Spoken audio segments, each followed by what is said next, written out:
Bonjour à tous, la communauté de l'esprit, j'espère que vous allez bien. On se retrouve aujourd'hui pour le deuxième épisode du podcast Esprit éveillé. Aujourd'hui, je n'ai pas un invité, mais une invitée qui est tout simplement Florine. Florine, comment tu vas? Ça va très bien et toi? Je vais très très bien, merci.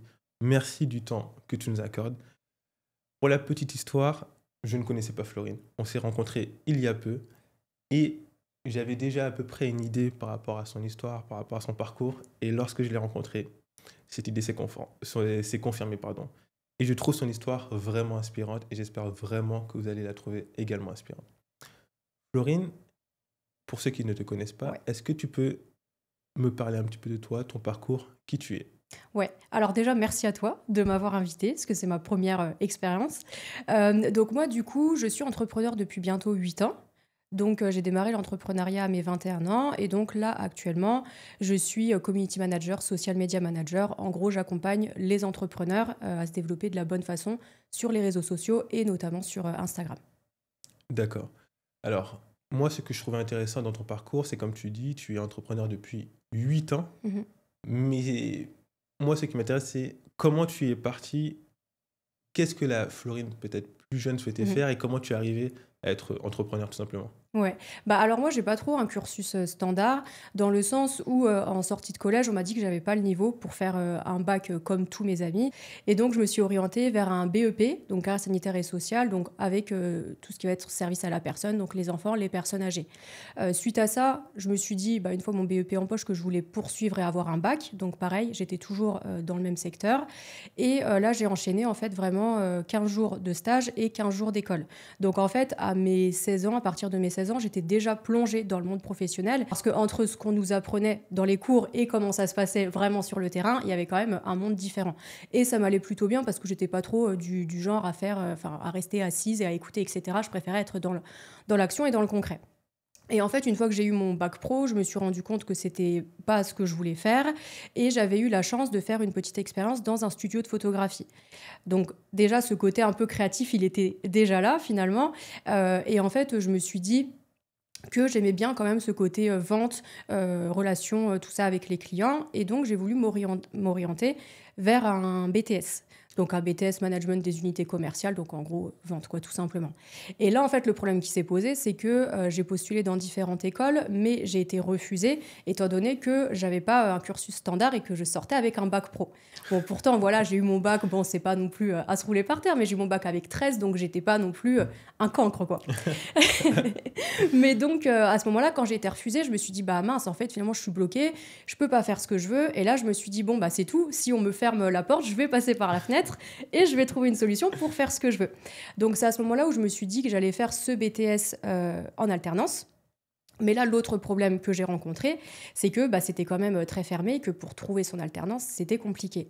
Donc pendant près d'un an, j'ai postulé dans énormément de magasins, Reims, alentours, etc. Quand je dis j'ai postulé, c'est pas juste j'envoyais ma lettre, c'est je me déplaçais moi-même, je donnais ma lettre, je rappelais. Voilà, j'étais vraiment active, on va dire, dans ma recherche. Mais malgré ça, en fait, ça prenait pas. Donc c'est vrai que pendant cette année-là, j'étais vraiment dans une période bah, de creux où c'était pas facile parce que je voyais aussi tous mes amis et tout le monde évoluer et moi en fait j'étais en train de stagner et pour autant je me voyais pas faire autre chose en fait. Et puis à un moment donné j'ai fini par aller à un salon de l'alternance où il y avait vraiment des entreprises qui cherchaient et donc là il y avait une personne qui était présente et qui recrutait pour une enseigne de bricolage. Et c'est vrai que quand je l'ai rencontré, il m'a dit bah voilà, vous êtes bien une centaine là à venir me voir. Et je me suis dit honnêtement, je me suis pas dit j'ai aucune chance, mais un peu quand même, parce que je me suis dit bah encore une fois mon cursus n'est pas standard. Et finalement on m'a rappelé, j'ai enchaîné du coup différents entretiens et j'ai fini par être prise parce que la personne elle a aimé finalement ce que je dégageais et m'a complètement fait confiance quoi. Donc là c'est vrai que quand j'ai démarré mon alternance, j'étais super contente parce que pareil je passais 80% de mon temps à l'entreprise et finalement peu de temps à l'école.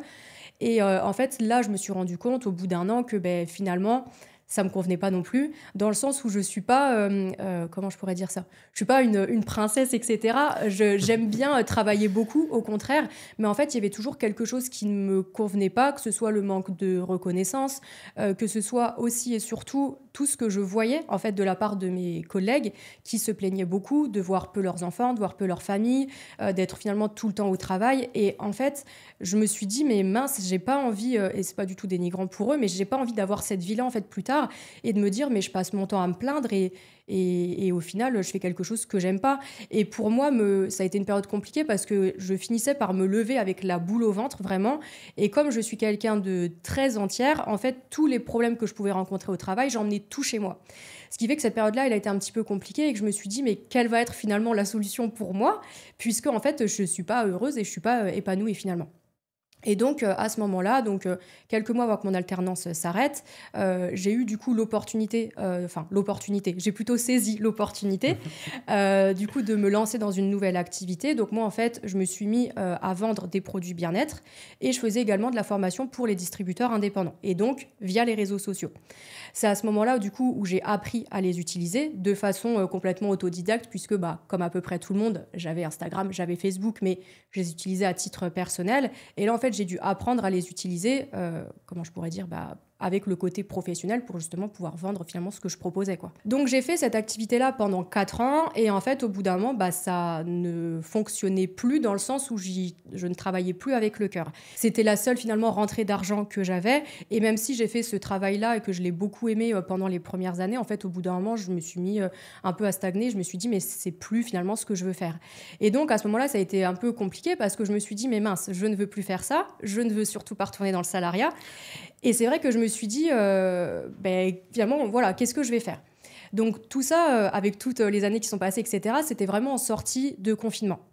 Et Ok. je me suis rendu compte, en fait, à cette période, que beaucoup d'entrepreneurs, beaucoup de commerces étaient sur les réseaux sociaux, justement pour pouvoir continuer finalement un peu d'exercer, de vendre finalement ce qu'ils proposaient, etc., mais ne le faisaient pas de la bonne façon. Et c'est vrai qu'en fait, moi, ça me sautait vraiment aux yeux et je me disais, mais mince, c'est dommage parce que ils le font, mais ils le font pas de la bonne manière. Et ça, à ce moment-là où je me suis dit, mais il y a peut-être quelque chose à faire. Et c'est vrai que j'ai commencé à réfléchir par moi-même, à me dire, ah bah voilà, je pourrais et à la fois gérer les comptes de ces personnes-là, le faire vraiment pour eux, et à la fois, pourquoi pas faire du coaching pour apprendre aux entrepreneurs à le faire de la bonne façon. Et c'est vrai qu'à ce moment-là, je sais pas si c'est une honte ou pas un peu par rapport à mon métier d'aujourd'hui, mais j'avais pas spécialement tilté que ça avait une appellation, et que c'était un métier, et que c'était le métier de community manager en fait. Et quand je me suis renseignée, bah, forcément, je l'ai découvert et je me suis dit, mais c'est exactement ce que je veux faire. Et j'ai démarré, du coup, cette activité-là il y a maintenant 3 ans. Et c'est vrai que ça n'a pas forcément été facile parce que bah, finalement, ce que je faisais avant, j'avais quand même voilà, une rentrée d'argent, etc. Et pour autant, comme je m'y retrouvais plus, je me suis dit, bah non, j'ai plus envie de faire ça, j'ai envie de faire autre chose. Et c'est comme si finalement j'étais de nouveau repartie de zéro, quoi. Merci pour ce partage. Moi, je trouve qu'il y a vraiment des choses super intéressantes dans tout ton parcours et c'est pour ça que lorsque je l'ai entendu aussi, ça m'a beaucoup inspiré. Alors, tout d'abord, il y a le côté un petit peu scolaire. Ouais. Moi, je le dirais jamais assez. Je pense que l'éducation nationale n'arrive pas à saisir le plein potentiel des jeunes et surtout de nous, pas forcément nous parler des bonnes formations. Mm. Tu avais quand même 13, ce qui est plus que raisonnable. On t'a catégorisé parce que tu avais fait un bac pro. Ouais. Voilà. Déjà, moi, je le redirai jamais assez. La découverte de ma vie, c'était le BTS en alternance. Tu es payé pour aller en cours et surtout, tu pratiques. Donc Ouais. ça, c'était déjà incroyable. Ça montre déjà une première force de caractère. Ce que j'ai beaucoup apprécié aussi, c'est la deuxième étape, c'est quand tu recherchais ton alternance. Toi-même, tu l'as dit, tu te déplaçais. Il y a des personnes qui postulent sur Indeed, qui envoient des CV, qui sont passives. Toi, tu étais active. Et pourtant, ça a payé, mais difficilement. Suite à cela, la troisième chose que tu as dit, qui moi, je pense qu'on est en plein dedans, c'est tout simplement les personnes qui, et comme tu l'as si bien dit, ce n'est en aucun cas un jugement, c'est juste on va dire une philosophie de Mm. vie. Les personnes qui se plaignent et qui subissent la vie alors qu'on n'a qu'une seule vie et qu'il est important de faire vraiment ce qui compte pour nous. Et je pense que tu as eu cette philosophie-là parce que tu as commencé à travailler tôt. Donc tu as Ouais. pu expérimenter et tu as pu voir bah, tout l'envers du décor. Comme tu dis, le manque de reconnaissance, tu travailles à des heures pas possibles, finalement tu rentres chez toi à des heures, tu n'as le temps de rien faire. Mm. Moi, j'aimerais que les gens réfléchissent à cela. On a 52 semaines dans l'année, on travaille 47 semaines. Fin du débat. Wow. Fin du débat. Donc ça, j'ai trouvé ça super inspirant. Et aussi, pour revenir sur ton parcours, moi, ce que j'ai bien aimé, alors on va parler de ta vision entrepreneuriale après, puisque moi je la trouve super intéressante, contrairement aux entrepreneurs d'aujourd'hui. Mais c'est ce que j'ai remarqué avec toi, c'est vraiment que tu es quelqu'un en fait aligné sur tes valeurs. Une Ouais. image de marque dans le sens où, même là, en fait, tu n'as pas cherché à faire de l'argent tout de suite, tu as juste cherché à trouver quelque chose qui te plaisait à chaque fois. Et c'est ça Mm. qui t'a mené au community management. Mm. Donc c'est pour ça. Et dire clairement que c'est au feeling que tu as fait ça. Donc j'aimerais que tu nous parles un petit peu plus de ton activité, sans parler trop des valeurs. Et qu'est-ce qui. Bah oui, c'est un petit peu lié. Qu'est-ce qui est important pour toi et un petit peu comment t'en es arrivé là, à tes premiers clients, surtout que tu ne fais pas de prospection et ça, Ouais. ça c'est incroyable. Donc raconte-nous un petit peu tout ça. Donc c'est vrai que quand j'ai démarré de zéro, oui et non, dans le sens où comme j'avais déjà créé un petit peu ma communauté, j'avais 4 500 abonnés avec du coup ma précédente activité. Quand j'ai lancé du coup mon nouveau compte, j'ai à peu près 200 300 personnes qui m'ont suivi. Donc c'est bien, c'est pas non plus énorme, mais je me suis dit, bah, parmi ces personnes-là, j'ai forcément de potentiels clients. Donc moi, ce que j'ai fait, effectivement, comme je ne fais pas de prospection, c'est que je me suis mis à publier forcément sur Instagram en le faisant de la bonne façon pour forcément attirer ma cible et arriver derrière à convertir ces abonnés-là en clients. Et c'est ce que j'apprends du coup à l'heure actuelle à mes clients. Donc je l'ai fait de cette façon-là. Et en fait, petit à petit, entre ça et entre le bouche à oreille, j'ai réussi à avoir mes premiers clients. J'ai eu la chance, enfin, et à la fois c'est de par mon travail aussi, sinon forcément ça n'aurait pas pris, mais j'ai eu la chance d'avoir directement des clients qui matchaient vraiment dans mon énergie, que ce soit au niveau des valeurs, au niveau de l'authenticité, etc. Et comme c'est des personnes qui étaient contentes de moi, bah, rapidement elles se sont mises à parler de moi aussi. Donc ça, plus le travail que je faisais sur les réseaux sociaux, où je passais forcément beaucoup de temps pour développer ma communauté, c'est ça qui m'a permis voilà, vraiment de me lancer.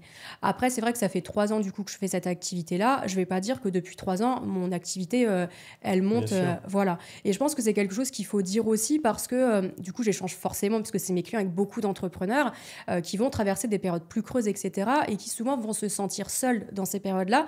Et ils ont l'impression en fait que ça ne concerne qu'eux. Alors, ça les concerne eux par rapport, voilà. Mais ce que je veux dire, c'est que tout le monde rencontre ces problématiques-là, mais tout le monde ne le dit pas forcément. Et ce qui est normal, on va pas forcément se vanter, ah bah oui, en ce moment, c'est super calme, etc. Et c'est vrai que même moi, à l'heure actuelle, par rapport à mes réseaux sociaux, à la façon dont je communique, forcément, je veux transmettre le côté positif, etc. Mais de temps en temps, il m'arrive aussi de dévoiler la face cachée de l'entrepreneuriat et tout ce qui peut se passer en dessous. Bah voilà, les doutes, les remises en question, les mois plus creux, les mois où on va avoir plus et où du coup, bah, faut pas se dire waouh, voilà, je suis blindée et je peux aller dépenser, etc. Non, il faut aussi avoir ce truc-là d'apprendre justement à mettre de l'argent de côté quand on a plus pour, si un jour on a moins, de pouvoir anticiper ce truc-là. Et c'est vrai que moi, au niveau des clients avec qui je travaille à l'heure actuelle, c'est vraiment des personnes qui ont la même énergie que moi et les mêmes valeurs, etc. Mon premier client, ça a été du coup, bah, et c'est toujours un coiffeur, donc ça fait 3 ans qu'on travaille ensemble. Et c'est vrai que dès le début, il a décidé de me faire confiance alors que pourtant, je démarrais. Et c'est vrai que l'histoire, finalement, elle est belle puisque à peine, ça faisait quelques mois qu'on travaillait ensemble qu'un autre coiffeur, du coup, voilà, est venu vers moi pour me dire, bah, j'aimerais qu'on travaille ensemble pour du community management où je vais vraiment créer les publications moi-même tous les mois, etc. Et en fait, j'étais un peu embarrassée parce que je me suis dit, mais je travaille déjà avec un coiffeur qui est de Reims aussi. Et en fait, toutes mes idées et toute la créativité que j'ai, tout simplement, je veux la mettre pour une seule et même personne. Et donc, c'est pour ça aussi que moi, j'ai décidé de ne pas me spécialiser dans un secteur en particulier. Tu vas avoir des community managers qui vont être spécialisés dans tout ce qui va être beauté, d'autres dans tout ce qui va être restaurant, etc. Moi, justement, je voulais vraiment faire un peu de tout pour avoir bah, comment je pourrais dire, pour avoir vraiment un profil différent et justement toutes mes idées les mettre pour une seule et même personne. Et c'est vrai c'est vrai qu'à ce moment-là, j'ai dit directement, bah non, désolé, je travaille déjà avec un coiffeur. Et pourtant, à cette période-là, je démarrais. Donc, j'avais besoin d'argent et j'aurais pu me dire, bah oui, tant pis, je prends deux coiffeurs et ça me va, tu vois. Et en fait, je me suis dit, bah non, parce que par rapport à lui, j'ai pas envie de découper du coup mes idées, alors que lui m'a dit, mais vas-y, fonce, si t'as besoin d'argent, il n'y a pas de souci. Et je me suis dit non, parce que j'avais l'instinct que, fallait pas spécialement que je le fasse non plus et au final, j'ai eu raison parce que, voilà, mon client, ça fait 3 ans qu'on travaille ensemble. L'année dernière, il a fêté les 5 ans de son salon, donc il a invité son équipe, à Marrakech pendant 4 jours et il m'a dit: «Mais je veux absolument que tu viennes avec moi puisque pour moi, tu fais partie, de l'équipe, à part entière», et du coup, ça m'a vachement touchée parce que je me suis dit: «Bah, mince, finalement, mon intuition de base était la bonne et j'ai eu raison aussi de mettre, de consacrer tout ce que j'avais finalement pour une seule et même personne». Même là, voilà, il a fêté les 6 ans, il m'a invité dans un très beau restaurant à Reims et tout, pareil avec son équipe. Et du coup, ouais, c'est vachement valorisant. Et je sais que euh, j'ai besoin d'avoir des personnes comme ça dans mon entourage professionnel parce que même si, je vais te prendre un exemple où les personnes peuvent se dire, mais elle est folle, oui, peut-être, mais même si demain une personne venait à moi et n'avait pas du tout, je sentais pas un minimum de bienveillance, d'authenticité dans cette personne-là, elle pourrait me proposer 5 000 € par mois pour travailler avec elle, je ne le ferais pas. Et peut-être que des personnes ne vont pas me croire, mais c'est vrai parce que, en fait, pour moi, ma tranquillité d'esprit, elle n'a pas de prix, en fait, vraiment. Et comme j'étais vraiment un peu tout le temps stressée, anxieuse, etc., dans mes précédents métiers, de par justement les comportements de certains de mes collègues, patrons, etc., je me suis dit, mais je veux plus jamais avoir ça finalement. D'accord. Alors, une chose que vous pouvez remarquer chez Alexandre, puisque ça a été le premier invité, et Florine, c'est tout ce qui est valeur. Tout ce qui est valeur, énergie. Et moi, je suis totalement d'accord avec toi. Et je pense sincèrement que, on va dire, les investisseurs ou les entrepreneurs qui sont en adéquation avec leurs valeurs et avec eux-mêmes, on va dire, ne signeraient pas avec le diable. Clairement, on va dire ça Ouais, comme ça. Faut ouais. dire les termes, c'est ça. Ils vont toujours choisir le bien-être à à l'argent. Parce qu'au final, on se rend compte que c'est peut-être cliché, mais lorsqu'on n'a pas d'argent, on se dit qu'on veut tellement d'argent qu'on ne saurait plus quoi en faire. Mais c'est pas l'argent qui est important, c'est vraiment tout ce qui est santé, bien-être mental. En fait, c'est Mm. la paix. C'est pour ça que moi, je suis sous le charme de ton histoire depuis le début parce que ça se voit que tu es en adéquation avec ce que tu veux faire. Et ça, c'est beaucoup de personnes devraient tendre vers ça. Ce qui j'aime bien demander aussi aux entrepreneurs, c'est un petit peu ton entourage. Est-ce que tes parents ils t'ont soutenu dès le début? Est-ce que tes amis peut-être? Est-ce que tu as des personnes sur qui compter justement quand tu as des moments de doute? Mhm. Raconte-nous. Alors justement, moi, quand j'ai fini du coup mon alternance, j'avais déjà donc mon activité à côté, mais je gagnais pas du tout, enfin ma vie de façon confortable. Et c'est vrai qu'à ce moment-là, déjà moi j'ai dit non, ou du moins j'ai pas dit j'aimerais être embauchée, puisque c'était quand même la suite logique autant pour eux que ça aurait pu l'être pour moi, justement d'être embauchée après l'alternance. Et je me suis dit bah non parce que j'ai vraiment envie d'être à mon compte. Et pour autant à cette période-là, j'avais 21 ans. J'étais dans une situation du coup compliquée. Je me suis dit, bah, je veux me battre pour ça et je veux arriver finalement à en vivre. Et c'est vrai qu'à ce moment-là, et forcément, et ça peut être logique aussi, c'est que mes parents se sont inquiétés et se sont dit, bah oui, mais quand même, il faut que tu trouves un travail, etc. à côté, ce que je comprends. Mais en fait, moi, je me suis dit, bah non, parce que si j'ai un travail à côté, j'ai peur du coup que ça prenne en fait toute mon énergie et de pas arriver à la consacrer finalement dans mon projet et dans l'entrepreneuriat, si tu veux. Donc c'est vrai que cette période-là, elle a été un peu compliquée, autant mes parents que mes amis, etc. Et c'était, mais tu devrais reprendre un travail, etc. Et donc je me suis vraiment écoutez moi. Voilà.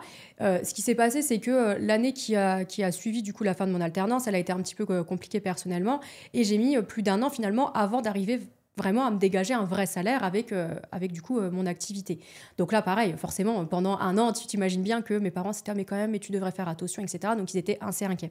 Et c'est ça aussi, c'est que je sais ce que ça fait de gagner pas beaucoup d'argent et je sais ce que ça fait d'en gagner beaucoup, puisque j'ai vraiment été dans les deux cas. Et finalement, comme on le disait juste avant, c'est pas spécialement les périodes où j'avais le plus d'argent où j'étais la plus heureuse, quoi, finalement, si tu veux. Mm.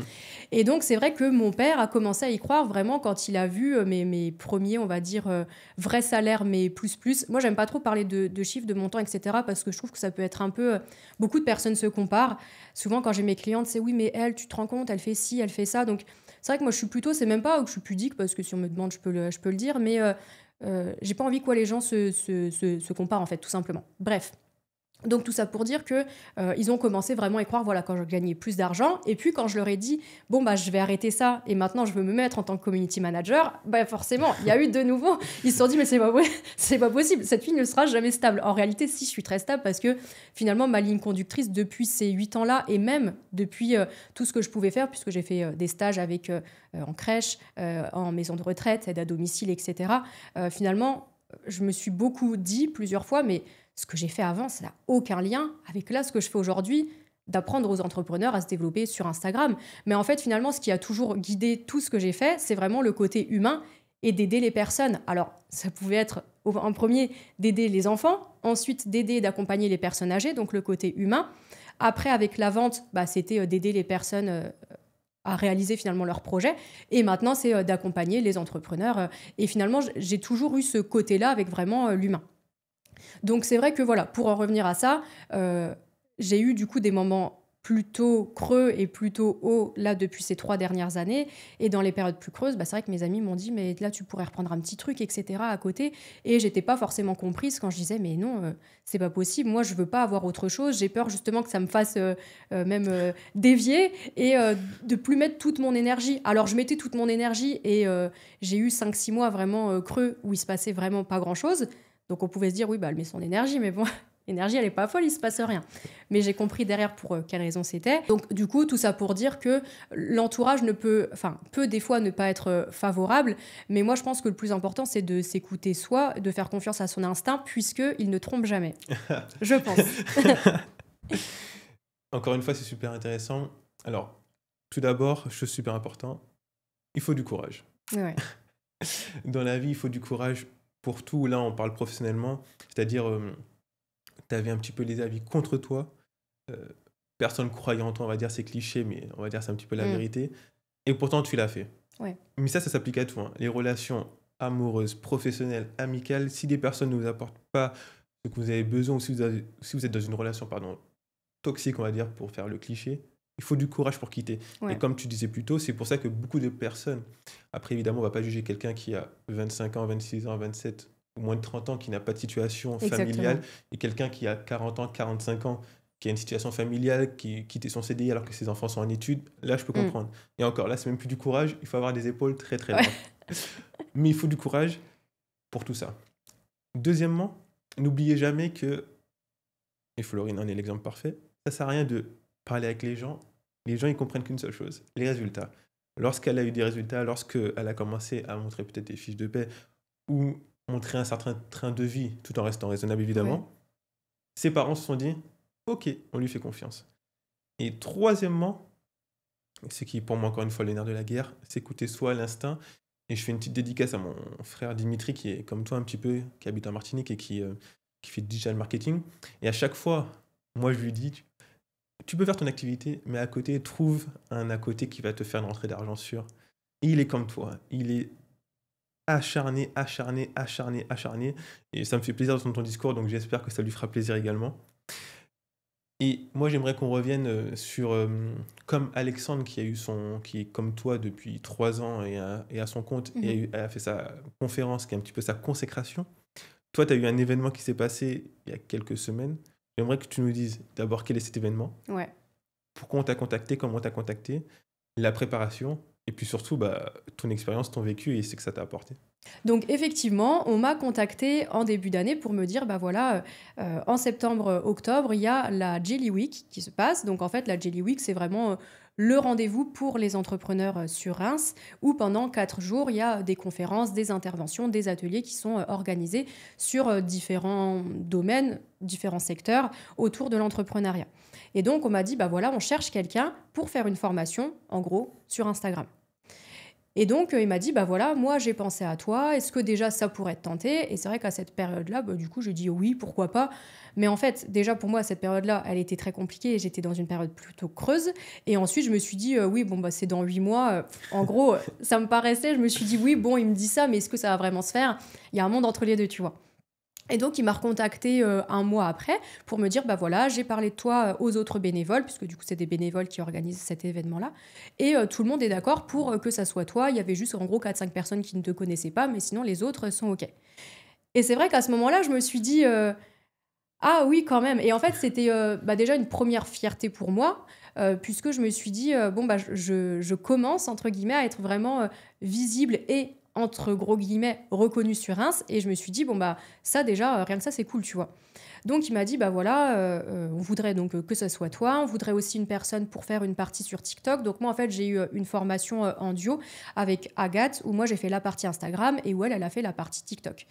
Et en fait, directement, moi, quand je l'ai rencontrée, Bah, en fait, je lui ai dit, voilà un peu moi ma vision, que moi vraiment ce que je voulais mettre en avant et ce que j'apprends à mes clients, c'est comment se mettre eux vraiment, en avant et comment se mettre au cœur de sa stratégie digitale.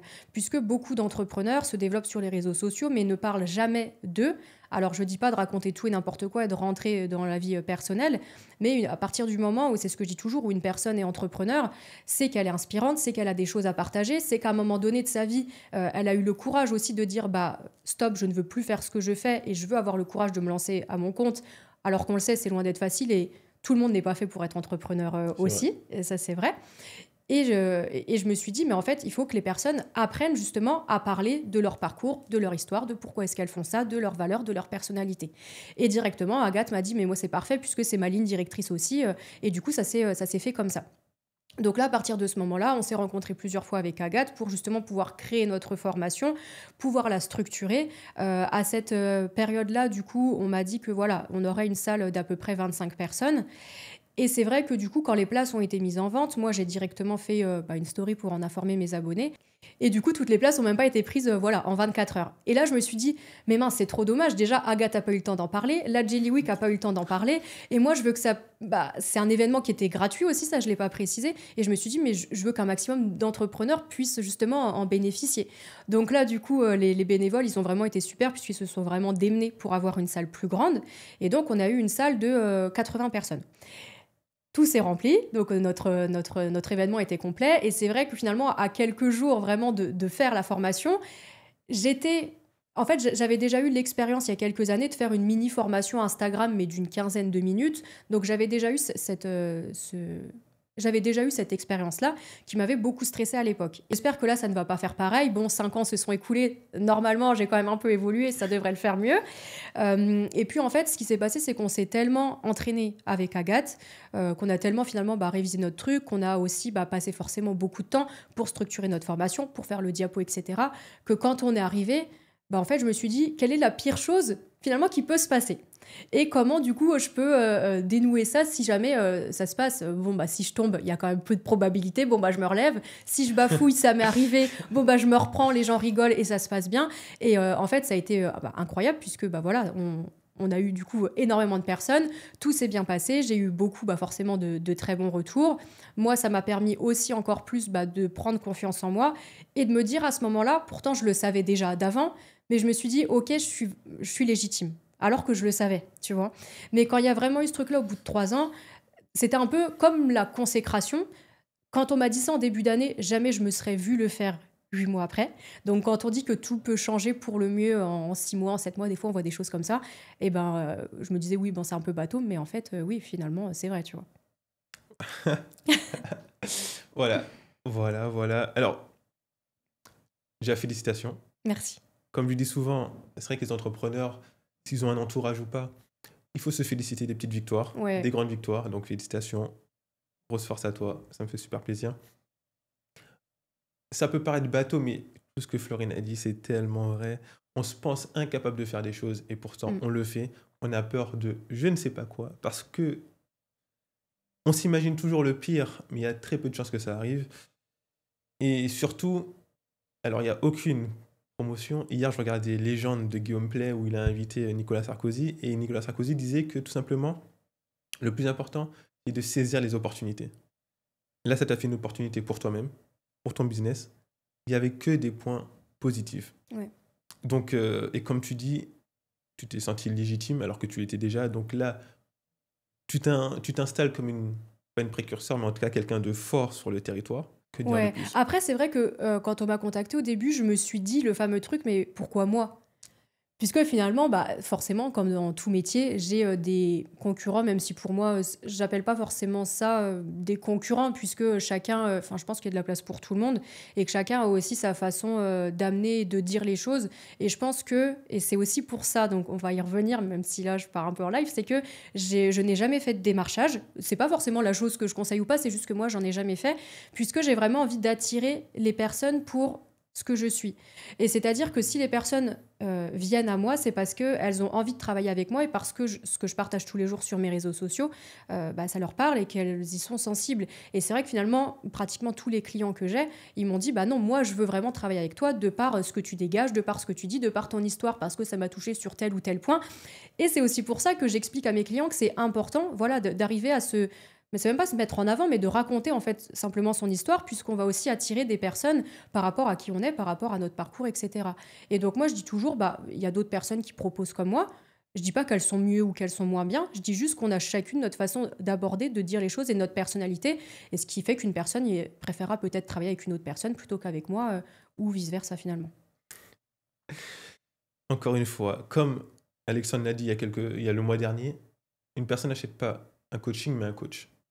Une personne n'achète pas, on va dire, une ligne éditoriale, on va dire ça comme ça, pour les community managers, mais un community. C'est pour ça qu'il faut vraiment que vous travailliez et qu'on travaille tous notre valeur ajoutée. On est tous différents, on a tous quelque chose de différent à apporter. Et je pense que c'est vraiment ça qui fait la différence. Est-ce que tu aurais des conseils peut-être entrepreneuriales ou des conseils à donner pour des personnes qui auraient envie de se lancer ou qui Ouais. hésitent? Bah, moi, le conseil, alors je n'ai pas envie de dire un truc bateau, de dire, bon, bah, il faut croire en soi. Bon, bah, oui, forcément. Le... En fait, moi, ce que je dirais, c'est un petit peu ce que tu disais tout à l'heure, c'est que, et encore une fois, c'est un peu cliché, mais on n'a qu'une vie finalement. Et donc, je trouve ça, à part voilà, pour certaines situations, comme tu le disais, bah, une personne qui a 50 ans, qui a des enfants, voilà, c'est plus compliqué. Il faut vraiment avoir du vrai courage pour se dire, bon, bah, j'abandonne ça ou je repars de zéro en me mettant entrepreneur alors que j'ai un salaire fixe, etc. Ça, c'est encore différent. Mais pour des personnes qui vont être, on va dire, plus dans ma tranche d'âge, je trouve ça dommage justement de rester dans une situation qui finalement ne nous plaît pas. Et comme tu le disais, autant professionnellement que dans le côté relation, tout simplement, même si là, c'est un peu différent. Mais en fait, pour moi, c'est le même... ça se rejoint, en fait, C'est lié. finalement. Et il y a aussi un petit truc que je voulais partager, c'est qu'il ne faut pas négliger sa santé mentale. Dans le sens où j'expliquais du coup tout à l'heure que pendant 5-6 mois, j'ai eu une période du coup plutôt creuse, etc. Et c'était une période où du coup psychologiquement, ça n'allait pas trop pour différentes raisons. Et en fait, à ce moment-là, je ne voyais pas trop le bout du tunnel, étant donné que si des personnes sont comme moi, je suis, on va dire, hypersensible, même si aujourd'hui beaucoup de personnes le disent, ne savent pas vraiment ce que ça veut dire. Mais voilà, en gros, je ressens fort tout ce que... les gens ne peuvent peut-être pas forcément ressentir. Je vais comprendre un peu ce que veut dire une personne quand elle ne le dit pas forcément. Et aussi et surtout, mes émotions vont être décuplées. Et déjà, dans l'entrepreneuriat, on a des montagnes. C'est les fameuses montagnes russes, comme je dis tout le temps. Et quand on est hypersensible, ces montagnes russes, elles sont encore plus décuplées finalement. Et c'est vrai que moi, quand j'avais du coup cette fameuse période compliquée, en fait, ça se répercutait forcément sur mon côté pro, puisqu'il y a ce côté-là aussi que je suis à mon compte et que je travaille depuis chez moi. Et du coup, forcément, je vois pas. Alors, si, parce que je vais faire des choses un petit peu tous les jours, mais des fois, il y a des périodes où je vais pas forcément sortir de chez moi, puisqu'il faut vraiment que je travaille. Mais sauf que quand on pense à autre chose dans notre tête et à nos problèmes personnels, ça peut être très compliqué, justement, d'arriver à faire la part des choses et justement à se dire, bon, allez, je me lève, allez, il faut que je travaille, etc. Alors que psychologiquement, ça va pas finalement. Et c'est vrai que le conseil que moi je pourrais donner, c'est de ne pas négliger ça. Bon, après, chacun suit les thérapies qu'il veut, mais c'est vrai que, et c'est pas réservé à une certaine catégorie de personnes, même si je pense qu'aujourd'hui on ne pense plus trop comme ça, mais à l'époque, quand on disait qu'on voyait une psychologue, on était un petit peu catégorisé comme, pas comme fou, je vais abuser, mais comme très ou faible, etc. C'est pas forcément ça, c'est que suivre une thérapie, pour moi, ça a été la meilleure chose que j'ai fait. Puisque ça m'a permis déjà de régler mes problèmes. Et donc, à partir du moment où mes problèmes ont été réglés, tout s'est débloqué dans le côté professionnel. Voilà. Mais vraiment, mais quand je dis vraiment, c'est vraiment. C'est-à-dire que je suis passée de 5-6 mois où j'avais vraiment peu de demandes. Pourtant, je faisais mes publications, etc. Mais je les faisais sans le faire avec le cœur. Et quand ça a commencé vraiment à aller mieux, j'ai 2-3 personnes qui m'ont écrit en me disant « Ah, mais je sais pas ce qui a changé dans tes publications, mais vraiment, on sent que on a envie de te suivre, etc. » Et à partir du moment où ça allait mieux pour moi, j'ai vraiment eu plusieurs demandes la même semaine. Et là, je me suis dit, c'est pas possible, en fait. Je sais que des personnes peuvent dire, oh, l'autre, elle abuse. Mais vraiment, ça s'est passé. Et à partir de ce moment-là, depuis, je touche Du bois, bon, j'en ai pas. Mais depuis, ça se passe très bien. Et donc, voilà, il faut pas. Alors, il y a des personnes qui vont trouver justement ce côté un peu, comme on échangeait la dernière fois ensemble, le côté motivation dans des podcasts, dans des livres, dans des. Voilà, peu importe. Chacun le trouve où il veut. Mais moi, je trouve que déjà, d'investir en soi, puisque bah, forcément, une thérapie coûte de l'argent, c'est pas uniquement pour le côté perso, mais c'est pour le côté pro aussi quand on est entrepreneur. Et donc, moi, après, vraiment, le conseil que je peux donner à une personne qui aimerait se lancer, c'est de, entre guillemets, pas hésiter et foncer. Il y a beaucoup de personnes qui vont attendre pendant des années de dire oui, mais là, j'attends le bon moment. Oui, mais là, non, parce que ça va pas. En fait, pour moi, il y aura toujours quelque chose qui fera que si tu veux trouver une excuse et pas te lancer, tu trouveras ton excuse et tu te lanceras pas. Après, je pars du principe aussi, les gens ont beaucoup peur, et ça, c'est un truc qui revient tout le temps avec mes clients, c'est du regard des autres. Mais qu'est-ce qu'ils vont penser, etc. En fait, moi, comme je dis tout le temps, peu importe ce que tu fais dans la vie, les gens auront toujours quelque chose à redire. Tu vois, par exemple, moi, j'ai 29 ans, je suis célibataire, etc. Il y a des personnes qui vont dire « Oh là là, mais elle a 29 ans, elle n'est pas casée, etc. Elle sort souvent le week-end et tout. » Voilà, on peut me dire ça. Il y a des personnes qui vont être mariées, qui vont avoir des enfants jeunes, on va dire « Oh là là, mais elle n'a pas assez profité de sa vie, elle a eu des enfants jeunes. » Il y a des personnes qui vont être entrepreneurs, on va dire « Ah bah oui, bah lui, il a trop de chance, il est entrepreneur. » Et puis d'autres qui vont être salariés, où ils vont dire « Oui, bah l'autre, il est salarié, il n'a pas compris. » Enfin, il n'a rien compris plutôt. En fait, voilà, moi, je pars du principe que les gens auront toujours quelque chose à redire, donc autant faire ce qui te plaît toi et ce qui t'anime toi. Et puis je pars aussi du principe que c'est pas les autres personnes qui vont payer tes factures, c'est toi.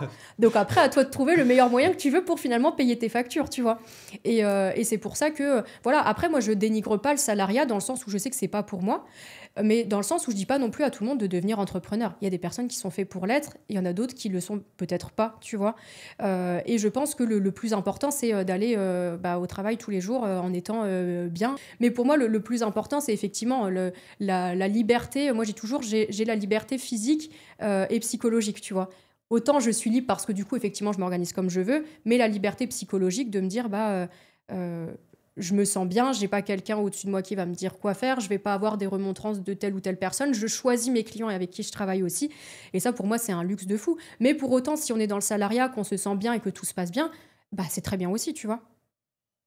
Merci pour toutes ces leçons. Si je devais en retenir deux, comme tu as dit, la personne qui va faire aura toujours plus d'avance que la personne qui va réfléchir. Ouais. C'est clair et net. C'est comme quand on dit le travail bat le talent. Le talent, tu l'as, mais si tu ne travailles pas, si tu ne le polis pas, Ouais. il sert à rien. C'est aussi simple que ça. Donc, des trucs tellement bêtes, et ça rejoint un petit peu le regard des autres. Si cette fille te plaît et que tu as envie d'aller lui dire tes sentiments, vas-y. Dans tous les cas, tu es seul. Si elle dit oui, tu seras deux. Donc, tu n'as rien à perdre. Ensuite, si tu veux quitter ton travail, évidemment, il faut voir la situation. Oui. Fais-le. En fait, il faut vraiment que les gens se rendent compte, on n'a qu'une seule vie. Il faut arrêter de croire que demain nous est déjà promis, parce que ce n'est pas du tout le cas. Et deuxièmement, je finirai sur ça avant de laisser le mot de la fin à Florine. Ton monde extérieur n'est que le reflet de ton monde intérieur. Si tu es en paix avec toi-même, tu seras en paix avec tout le monde. C'est comme quand on dit, avant d'aimer quelqu'un, il faut s'aimer soi-même. C'est aussi simple que ça. Ça peut paraître bateau, comme tu dis, et on peut voir ça sur les réseaux ou quoi qu'est-ce, mais en fait, c'est tellement des lois universelles que c'est des lois qui sont là et qu'il ne faut même pas en douter. Après, l'univers, Dieu, Bouddha, Allah, comme tu veux, il n'y a pas de souci. Toi, voilà. J'aimerais remercier encore une fois Florine du temps que tu nous as accordé. J'espère que toutes les personnes qui ont écouté ton histoire l'ont trouvée inspirante. Qu'est-ce qu'on peut te souhaiter tout simplement? La réussite, le bien-être mental et la santé. Et un petit peu de sous quand même. N'oubliez pas, je suis juste un jeune Martiniquais de bientôt 26 ans qui veut juste impacter, on va dire, son entourage à son niveau, doucement mais sûrement. Merci encore une fois à JB et à On Air pour ce cadre magnifique. Et je laisse le mot de la fin à Florine. Je pense que le mot de la fin, alors je pourrais en dire beaucoup, mais ça sera vraiment concentrez-vous sur vous et ne regardez pas forcément ce qui se passe à côté. Il y a beaucoup de personnes qui vont tout le temps se comparer, regarder ce qui se fait ailleurs, etc. Mais en fait, le plus important, c'est vous. Et n'oubliez pas aussi que vous allez attirer des personnes et vos clients et vos clientes par rapport à finalement qui vous êtes. Et c'est une phrase que je dis très souvent, c'est que tout le monde peut faire ce que vous proposez, à peu près, mais personne ne peut être vous.